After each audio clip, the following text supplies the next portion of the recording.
As we all know, the Philadelphia Eagles and the rest of the NFL will not have a preseason game. So, in practice today, the Philadelphia Eagles had a scrimmage where we lost our first-round wide receiver, Jalen Reagor, to an unnecessary injury.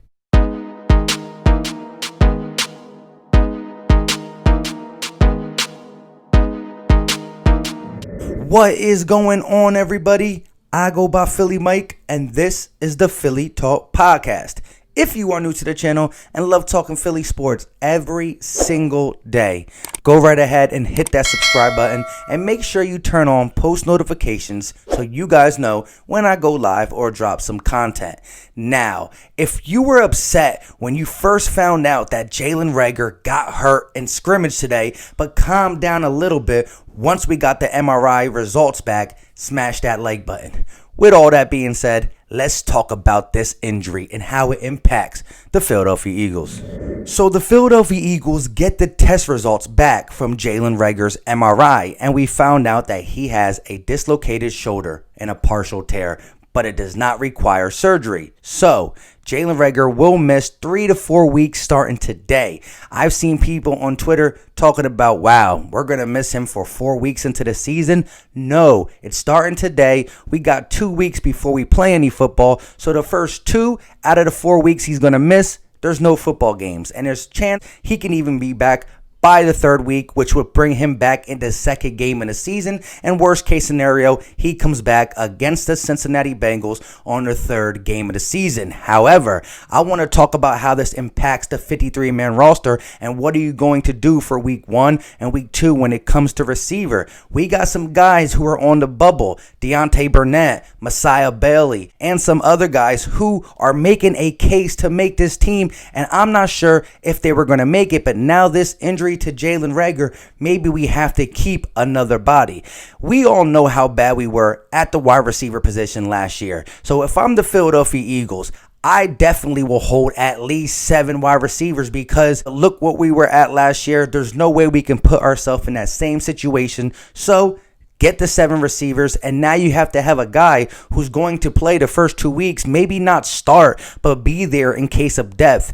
Deontay Burnett, Messiah Bailey, I don't know. But I do believe this impacts the way the Eagles think about wide receivers because, again, last year we were injury prone, and already this year, 2020, one of our receivers goes down. Now, that's not a good look. So if I'm the Eagles, I'm keeping 7. Maybe this gets Messiah Bailey to make the team or Deontay Burnett to make the team for the first few weeks, and maybe they get an opportunity. There is some other news. I've heard that Alshon Jeffery might be ready to play in September.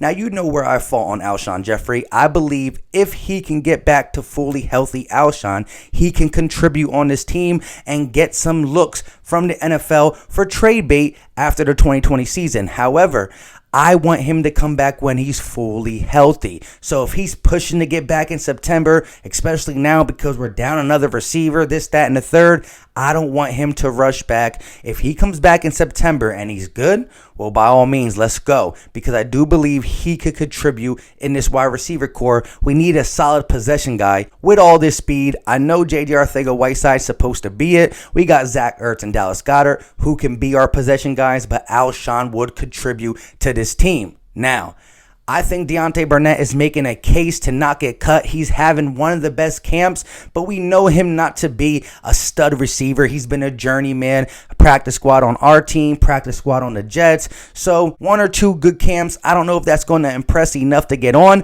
but if anything now with Jalen Reagor going down, we do need healthy bodies. So the Eagles got to figure it out, but there's no way in my eyes that we could keep 6 guys. You got to have 7. I mean, overpack that position because we've seen in the past, just last year, how bad it got. And I'm not saying we're going to get this bad again, but the sign looks like it might continue. Deshaun Jackson's old. Alshon already got hurt. Jalen Reagor got hurt now. Now, I do believe Deshaun's going to play. Same with Alshon. And Jalen Reagor's going to be back by week 3 and might be perfectly fine the rest of the season.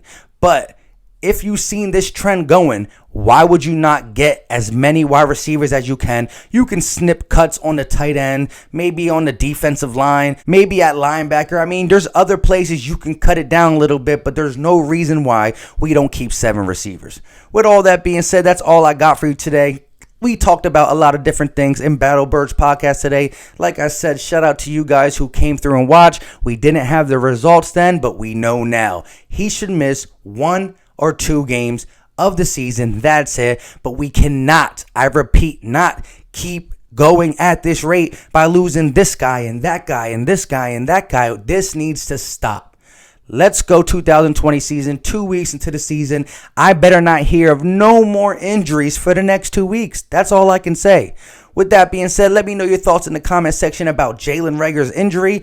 Who do you think has a chance to maybe make the team, who wouldn't for the first 2-3 weeks of the season? How do you feel about Alshon possibly coming back in September? Let me know all your thoughts in the comment section. Until next time, you know what time it is. We out.